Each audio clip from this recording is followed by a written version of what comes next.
TIAA Bank Jaguars weekend is back. This week, we get you ready for the regular season. Who made the final roster? We'll break it down. I can see the urgency in his look and his practice and then the way he played really well. Jeff Loggeman highlights the top plays from the preseason. He'll turn and throw, and he's got Cooper, and Cooper makes the grab. Touchdown, Jacksonville. Plus, we run into the community with 1,000-yard rusher James Robinson. I help families hand out food, get whatever they need. All that and way more ahead on Jaguars Weekend.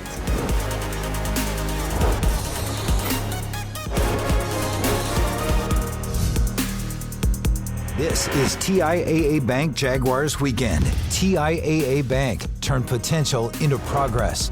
Geico, saving people money on car insurance has been in Geico's playbook for 85 years. Visit geico.com today and see all the ways you could save. And Cadillac, visit your local greater area Jacksonville Cadillac dealer. Just one step in the right direction. Got to keep getting better. Now they're going to count for real. So just putting everything we have into getting ready for Houston. But it was a great, builds a lot of confidence going into, the season. It's nice to finish the preseason with a game like that. The #1 overall pick ended the preseason on a high note. All eyes are on Trevor Lawrence to make a splash during his rookie year. Hello and welcome to TIAA Bank Jaguars Weekend. I'm Ashlyn Sullivan. It's been a long time since there's been this much anticipation and excitement to the start of football season in Jacksonville. The city is buzzing over starting quarterback Trevor Lawrence. Head coach Urban Meyer has put together a team that he says will give relentless effort and play fast.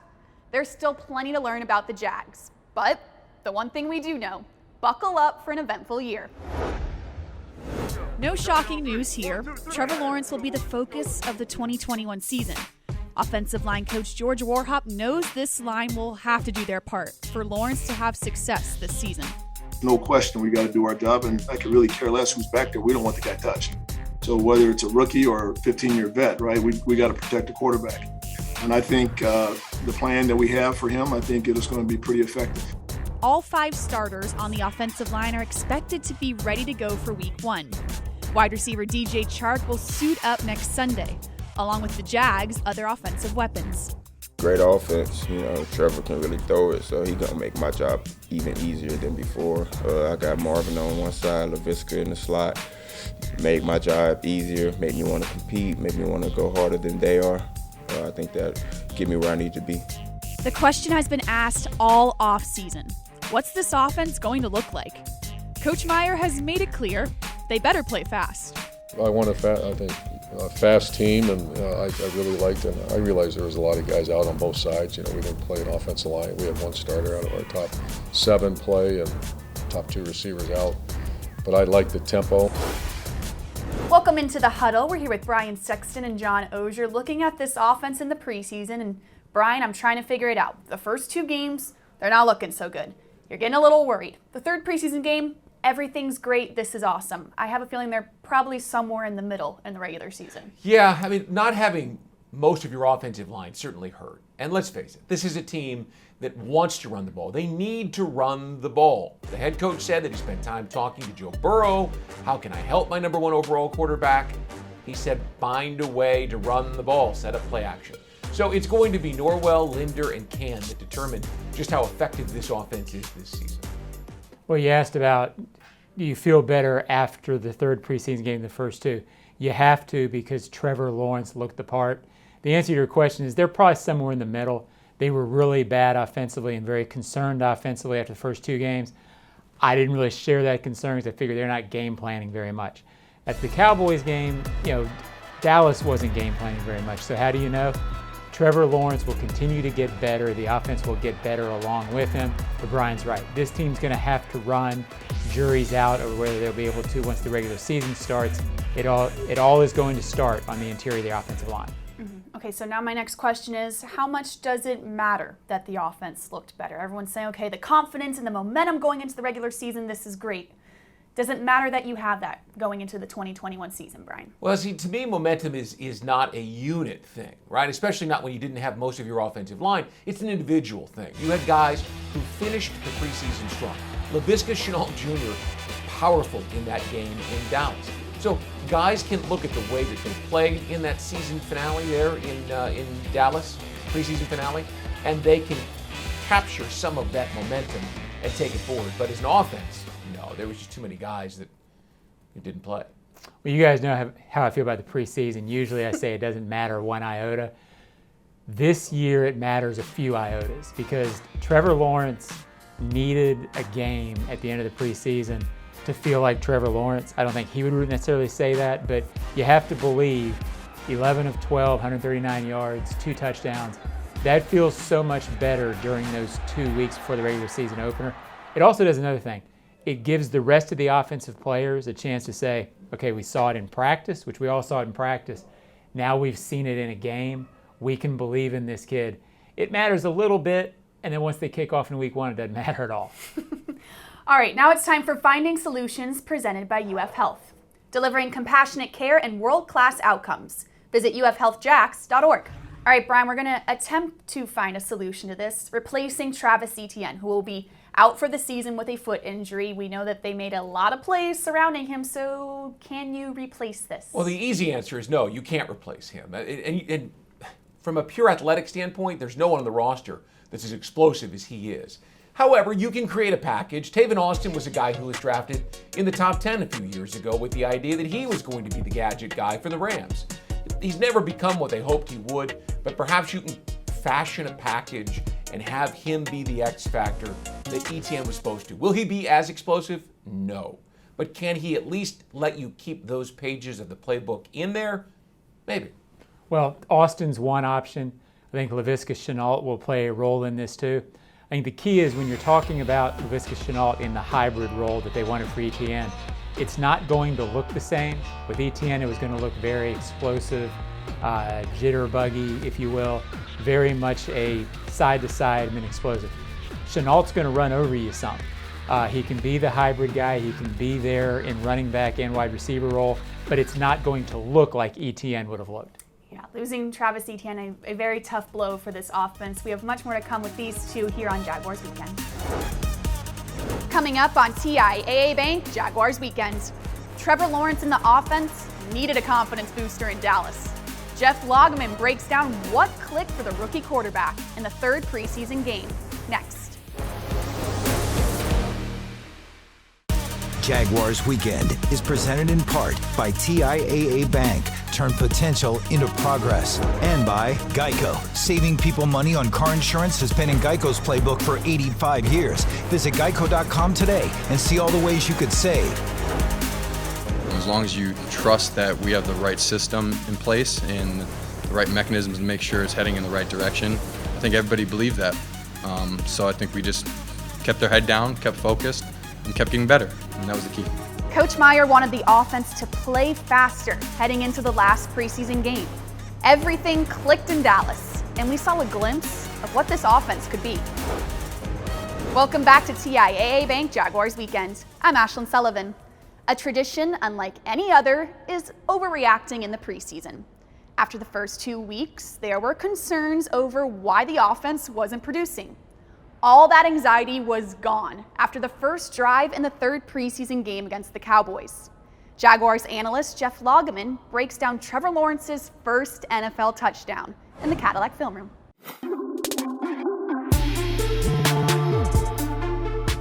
They blitz, all-out blitz, pump fake, fires toward the end zone. That ball is caught by Pharaoh Cooper for the touchdown. Welcome into the football lab. And the first touchdown drive against the Dallas Cowboys, it was an absolute setup and a thing of beauty, but it required a little bit more time than a usual play. And the Cowboys are bringing pressure. They're bringing 6. The offensive line take care of the 5 guys that were down at the line of scrimmage, but in order to get that time, James Robinson has to pick up this linebacker, and he does exactly that. So now we've taken care of the protection. The route itself, it's a little out route on the outside by Pharaoh Cooper. Now, and that's what it appears to be, but that's the setup. Trevor Lawrence does a great job with his eyes. Once again, he did it earlier in the game, but he pulls this safety up towards the tight end with his eyes. Now on the outside, what was appeared to be an out route by Pharaoh Cooper, once he turns to go to the out route, critical here. He turns his eyes back to the quarterback. That makes the defensive back jump underneath of the route thinking he's going to be a big-time player, make an interception, and be a hero. Well, guess what? That's where the setup happens, because it's not an out route, it's an out and up. And it happens because the eyes of the quarterback pull the safety. You got time from J-Rob in protection, and you got a very good job by Pharoh Cooper with his eyes fooling the defensive back. And all of that combined makes the play happen. Now let's jump into the film and take a look at the setup. All right, here we are with the film, and you got to start up front. You got to have time to execute a play like this that has so much going on. And James Robinson steps up to meet the linebacker firm and strong. This allows the time. Now look at the eyes of the quarterback, Trevor Lawrence. He's staring things down. The safety comes up. The quarterback thinks it's clearly going to be a quick throw to the out. And then the eyes of the wide receiver, Pharoh Cooper, completely sells it. And the quarterback commits to the out route. There's the out and up, a thing of beauty. The setup happens absolutely perfectly, and it's a touchdown. Trevor Lawrence has only been in Jacksonville a few months, but he mentioned he's checked out some restaurants around town. He should start taking notes from former kicker Josh Scobie. He knows all the great spots. He highlighted one here in Duval Dining, presented by Tico People's Gas.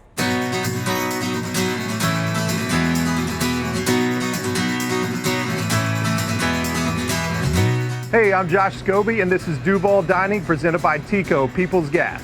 We're in the Riverside area of Jacksonville, and we're at the Cool Moose Cafe. And of course, they cook with natural gas. Let's go inside and try one of their signature dishes.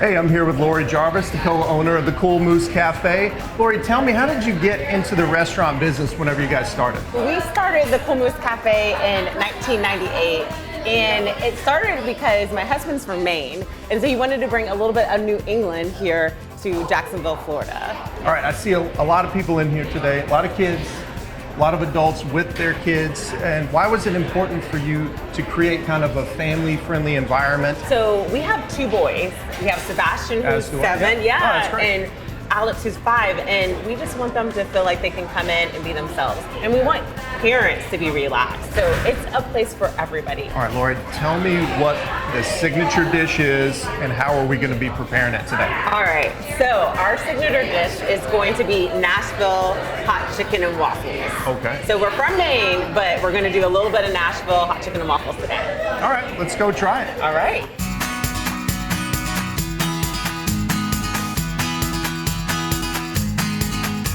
All right, we are back in the kitchen now. We're with Tony Jarvis, co-owner here. Tony, tell us what we're cooking today. We are cooking hot Nashville chicken waffles. We take a golden malted waffle, which is a rich waffle, and then we take 5 to 6 ounce chicken breasts, and we brine them for 2 to 3 days. So once it's in there for 3 days, it's very juicy. The salt and sugar bring water into the breast, and it's just delicious. So Tony, tell us what goes into preparing this and how exactly you cook it. I believe the key is in the chicken. We're just gonna put it into a egg and milk wash with a little bit of hot sauce. And then we put it into our house-made breader. So we coat it, and then we're gonna bring it over to the fryer. Okay. And then it's just a simple drop. There she goes. How long does it fry for? 4 to 5 minutes. Okay. Tell me why you prefer to cook with natural gas. Oh, that's easy. 2 main reasons: cost efficient and obviously controllable. It's all about natural gas. Now we're gonna bring it over and we're gonna paint it. So you can see, you know, it's thick with sauce. It's beautiful. a juicy fried chicken. Yeah. And once it goes with that waffle, it's kind of perfect. Can't wait to try it. All right, Tony, Lori, thank you guys for having me here. This is the moment of truth. So you got to tell me how to actually cut into this. You want to probably get a little of each, yeah, right? a little of each if you can. Okay, let's give it a whirl. And we got to dip it in here for sure. Oh. That's pretty good. I could eat this every day. I might wait a little more afterwards, but amazing. Thank you for having us here. Thank you for being a part of Duval Dining, presented by Tico People's Gas. Can't wait to come back here and bring my family. Find more information about natural gas, outdoor fire features, and available rebates for energy-efficient appliances at peoplesgas.com/Tico. TIAA.com/rebates. There's more to come on TIAA Bank Jaguars Weekend. Running back James Robinson is doing good in Jacksonville. Find out more next.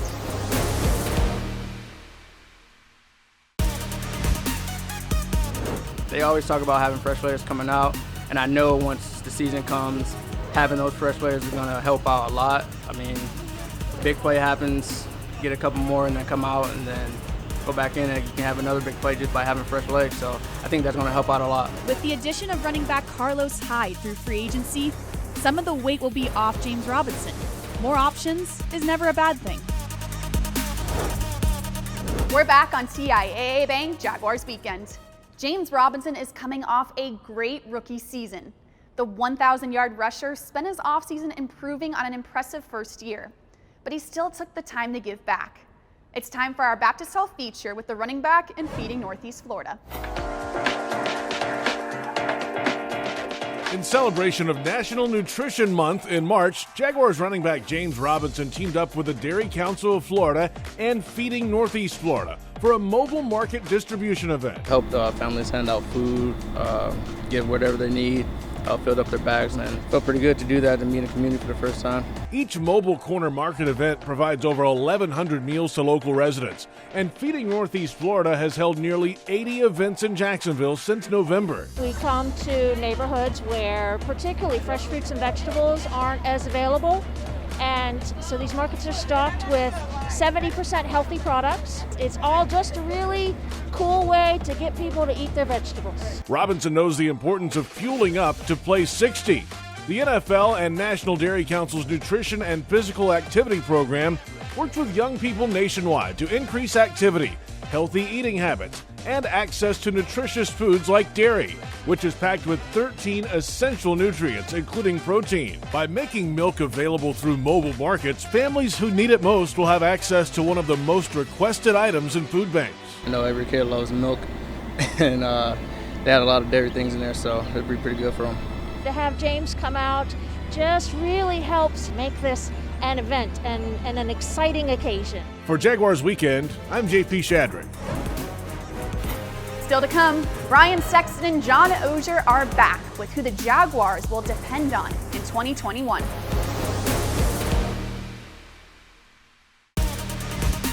Let's go! Let's have a great one, man. Let's go. Let's have a great one. Have a great one. Go get that now. Go get that. Yes, sir! We own it. We own it. I'm on it! I'm on it!